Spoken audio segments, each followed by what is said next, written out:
इतिहास व नागरिकशास्त्र इयत्ता 6वी पाठ 1 भारतीय उपखंड आणि इतिहास सहशिक्षक श्री सुशांत सोनवणे सर माधवराव लेले विद्यालय कॉलेज रोड नाशिक. मित्रांनो, इतिहासाची घडण आणि भौगोलिक वैशिष्ट्ये, भारताची भौगोलिक वैशिष्ट्ये, भारतीय उपखंड या 3 मुद्द्यांचा आपल्याला अभ्यास करायचा आहे. त्यामध्ये पहिला मुद्दा आहे इतिहासाची घडण आणि भौगोलिक वैशिष्ट्ये. इयत्ता 5वीमध्ये आपण मानव आणि त्याच्या भोवतालचा परिसर याच्याशी कसा घनिष्ठ संबंध असतो हे आपण विस्ताराने बघितले होते. आदी मानवाच्या जीवनमानातील आणि तंत्रज्ञानातील बदल हे कसे होत गेले आणि त्याने आपल्या परिसराशी कसा संबंध जोडला हे आपण इयत्ता 5वीमध्ये बघितले. अश्मयुगीन संस्कृती ते नदीकाठची कृषीप्रधान संस्कृती हा मानवी संस्कृतीच्या इतिहासाचा प्रवास कसा घडला याचा अभ्यास आपण इयत्ता 5वीमध्ये बघितला. आता आपल्याला इतिहास म्हणजे काय, इतिहासाची व्याख्या काय हे आपल्याला समजून घ्यायचं आहे. इतिहास म्हणजे मानवी संस्कृतीच्या प्रवासात घडलेल्या सर्व प्रकारच्या भूतकालीन घटनांची सुसंगत मांडणी. म्हणजे मानवी जी संस्कृती आहे, मानवाने आपला प्रवास कसा सुरू केला, जीवनमान कसं सुरू केलं, या प्रवास करताना त्याच्या सर्व ज्या भूतकालीन घटना आहे घडून गेलेल्या त्यांची आपल्याला सुसंगत मांडणी करावी लागते. त्यामध्ये स्थळ म्हणजे ठिकाण, काल म्हणजे वर्ष, व्यक्ती आणि समाज हे 4 प्रमुख आधारस्तंभ आहेत. या 4 घटकांशिवाय इतिहास लिहिला जाऊ शकत नाही. यापैकी स्थळ हा घटक भूगोलाशी म्हणजेच भौगोलिक परिस्थितीशी संबंधित आहे.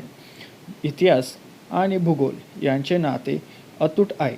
भौगोलिक परिस्थिती इतिहासावर अनेक प्रकारे परिणाम करत असते. मग आता आपल्याला चर्चा करायची आहे. चला चर्चा करूया. तुमच्या परिसरात कोणकोणते व्यवसाय आहेत?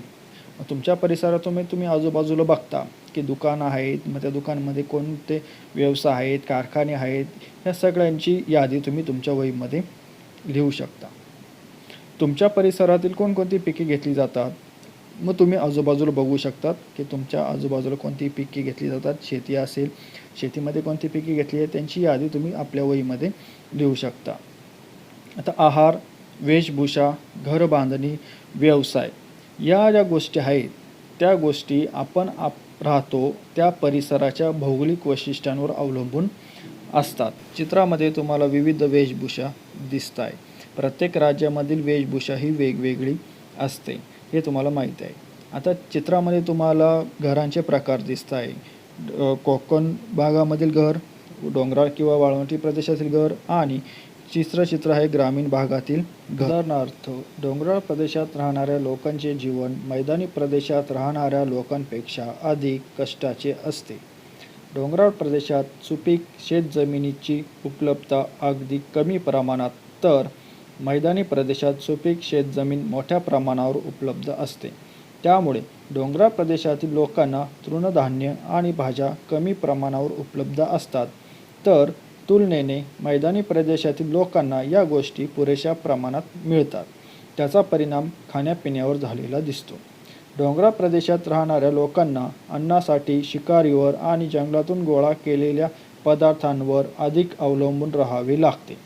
अशाच पद्धतीने डोंगराळ प्रदेशात राहणाऱ्या आणि मैदानी प्रदेशात राहणाऱ्या लोकांच्या जीवनपद्धतीत इतर गोष्टींमध्येही फरक आढळतो. यामधून तुम्हाला डोंगराळ प्रदेश व मैदानी प्रदेश यांच्या लोकजीवनातील फरक स्पष्ट करता येऊ शकतो. आपण राहतो त्या प्रदेशातील हवामान, पर्जन्यमान, शेतीतून मिळणारे पीक, वनस्पती आणि प्राणी इत्यादी गोष्टी आपल्या जगण्याची साधने असतात.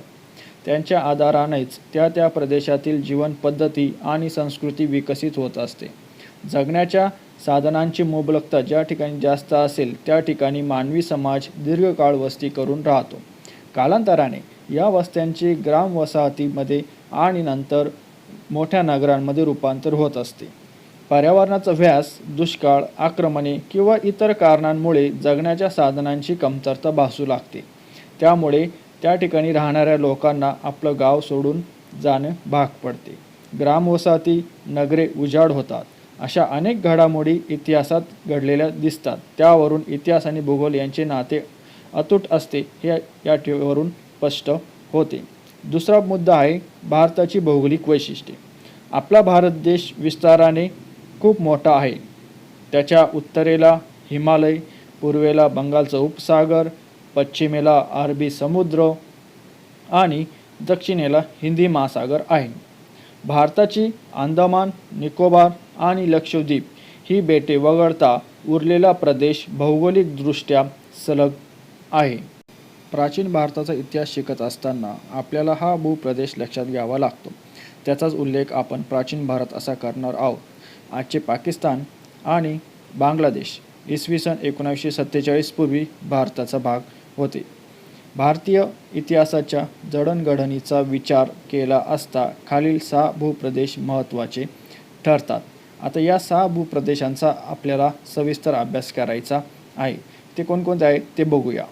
पहिलं आहे हिमालय, दुसरं आहे सिंधू, गंगा, ब्रह्मपुत्रा नद्यांचा मैदानी प्रदेश, तिसरं आहे थरचे वाळवंट, चौथं आहे दख्खनचे पठार, पाचवं आहे समुद्र किनाऱ्यांचे प्रदेश आणि शेवटचं आहे 6 नंबरचं समुद्रातील बेटे. चला मग आपण अभ्यास करूया. पहिला मुद्दा आहे हिमालय पर्वत. हिंदुकुश व हिमालय पर्वतामुळे भारतीय उपखंडाच्या उत्तरेला जणू एक अभेद्य भिंतच उभी राहिलेली आहे. या भिंतीमुळे भारतीय उपखंड मध्य आशियातील वाळवंटापासून अलग झालेला आहे. मात्र हिंदुकुश पर्वतातील खैबर, बोलन या खिंडीमधून जाणारा खुष्कीचा व्यापारी मार्ग आहे. मध्य आशियातून जाणाऱ्या प्राचीन व्यापारी मार्गाशी तो जोडला गेलेला आहे. चीनमधून निघून मध्य आशियातून अरबी प्रदेशांपर्यंत जाणारा हा व्यापारी मार्ग म्हणजे रेशीम मार्ग म्हणून ओळखला जातो. कारण या मार्गावरून पश्चिमेकडील देशात पाठवल्या जाणाऱ्या मालात रेशीम जास्त प्रमाणात होते आणि रेशीम प्रमुख होते. याच खिंडीतील मार्गावरून अनेक परदेशी आक्रमणांनी प्राचीन भारतात प्रवेश केला. अनेक परदेशी प्रवासी या मार्गाने भारतात आले. दुसरा मुद्दा आहे सिंधू, गंगा, ब्रह्मपुत्रा नद्यांचा मैदानी प्रदेश. सिंधू, गंगा आणि ब्रह्मपुत्रा या 3 मोठ्या नद्या आणि त्यांच्या उपनद्या यांच्या खोऱ्यांचा हा प्रदेश आहे. हा प्रदेश पश्चिमेकडे सिंधू पंजाबपासून पूर्वेकडे सध्याच्या बांगलादेशपर्यंत पसरलेला आहे. भारतातील सर्वाधिक प्राचीन नागरी हडप्पा संस्कृती आणि त्यानंतरची प्राचीन गणराज्ये आणि साम्राज्य याच प्रदेशात उदयास आली. तिसरा मुद्दा आहे थरचे वाळवंट. थरचे वाळवंट राजस्थान, हरियाणा आणि गुजरात या प्रदेशातील काही भागांमध्ये पसरलेले आहे. याचा काही भाग आजच्या पाकिस्तानमध्ये आहे. नकाशामध्ये तुम्हाला दिसत आहे. उत्तरेला सतलज नदी, पूर्वेला अरवली पर्वताच्या रांगा, दक्षिणेला कच्छचे रण आणि पश्चिमेला सिंधू नदी आहे. हिमाचल प्रदेशात उगम पावणारी घग्गर नावाची नदी थरच्या वाळवंटात पोचते. पाकिस्तानमध्ये तिला हाकरा या नावाने ओळखतात. राजस्थान आणि पाकिस्तानमधील तिचे पात्र आता कोरडे पडलेले आहे. त्या कोरड्या पात्राच्या प्रदेशात हडप्पा संस्कृतीची अनेक स्थळे विखुरलेली आहेत. चौथा मुद्दा आहे दख्खनचे पठार. एका बाजूला पूर्व किनारा आणि दुसऱ्या बाजूला पश्चिम किनारा यांमध्ये असलेला भारताचा भूप्रदेश दक्षिणेकडे निमुळता होत जातो. त्याच्या पश्चिम बाजूला अरबी समुद्र, दक्षिणेला हिंदी महासागर आणि पूर्वेला बंगालचा उपसागर आहे. 3 बाजूंनी पाण्याने वेढलेला हा भूभाग समुद्रात घुसलेल्या एखाद्या त्रिकोणी सुळ्यासारखा दिसतो. अशा भूप्रदेशाला द्वीपकल्प म्हणतात. नकाशामध्ये तुम्हाला दिसत आहे. भारतीय द्वीपकल्पाचा बहुतांश भाग दख्खनच्या पठाराने व्यापलेला आहे. दख्खनच्या पठाराच्या उत्तरेकडे सातपुडा आणि विंध्य पर्वतांच्या रांगा पसरलेल्या आहेत. त्याच्या पश्चिमेला सह्याद्रीच्या पर्वतरांगा आहेत. त्याला पश्चिम घाट असेही म्हणतात. चॉकलेटी कलरचा जो भाग दाखवलेला आहे नकाशामध्ये तो दख्खनचे पठार आहे. सह्याद्रीच्या पश्चिम पायथ्याशी कोकण आणि मलबारच्या किनारपट्टीचा प्रदेश आहे. दख्खन पठाराच्या पूर्वेकडील डोंगरांना पूर्व घाट असे म्हटले जाते. या पठारावरील जमीन सुपीक असून तिथे हडप्पा संस्कृतीच्या नंतरच्या काळात अनेक कृषीप्रधान संस्कृती नांदत होत्या. मौर्य साम्राज्य हे प्राचीन भारतातील सर्वात मोठे साम्राज्य होते आणि दख्खनच्या पठाराचा समावेश या साम्राज्यात झालेला होता. मौर्य साम्राज्यानंतरही इथे अनेक छोटी मोठी साम्राज्य होऊन गेलेली होती. पाचवा मुद्दा आहे समुद्र किनाऱ्यांचे प्रदेश. प्राचीन भारतात हडप्पा संस्कृतीच्या काळापासून पश्चिमेकडील देशांशी व्यापार चालत असेल. हा व्यापार सागरी मार्गाने केला जाईल. त्यामुळे भारतातील समुद्रकिनाऱ्यांवरील बंदरातून परदेशातील संस्कृतीशी आणि लोकांशी भारताचा संपर्क आणि देवाणघेवाण होत असे. नंतरच्या काळात खुष्कीच्या मार्गाने म्हणजे जमिनीवरून व्यापार आणि दळणवळण सुरू झाले, तरीही सागरी मार्गाचे महत्त्व कायम राहिले. 6वा मुद्दा आहे समुद्रातील बेटे.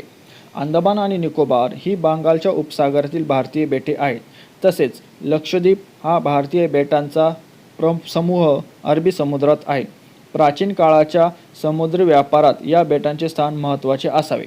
Periplus of the Erythraean Sea म्हणजे तांबड्या समुद्राचे माहिती पुस्तक. या पुस्तकात भारतीय बेटांचा उल्लेख केलेला आहे. हे पुस्तक एका अनामिक ग्रीक खलाशाने लिहिलेले आहे. पाठामधील तिसरा मुद्दा बघूया. भारतीय उपखंड. अफगाणिस्तान, पाकिस्तान, नेपाळ, भूटान, बांगलादेश, श्रीलंका आणि आपला भारत देश मिळून तयार होणारा भूभाग दक्षिण आशियाई या नावाने ओळखला जातो. याच भूभागातील भारत देशाचा विस्तार आणि महत्त्व लक्षात घेऊन या प्रदेशाला भारतीय उपखंड असेही म्हणतात. हडप्पा संस्कृतीचा विस्तार प्रामुख्याने भारतीय उपखंडाच्या वायव्य भागात झालेला आहे. चीन आणि म्यानमार हे आपले शेजारी देश दक्षिण आशियाचा किंवा भारतीय उपखंडाचा हिस्सा नाहीत, तरीही प्राचीन भारताशी त्यांचे ऐतिहासिक संबंध आले होते. प्राचीन भारताच्या इतिहासाच्या अभ्यासात त्यांचे महत्त्वाचे स्थान आहे. विद्यार्थी मित्रांनो, तुम्हाला आता खालील दिलेला स्वाध्याय सोडवायचा आहे. धन्यवाद.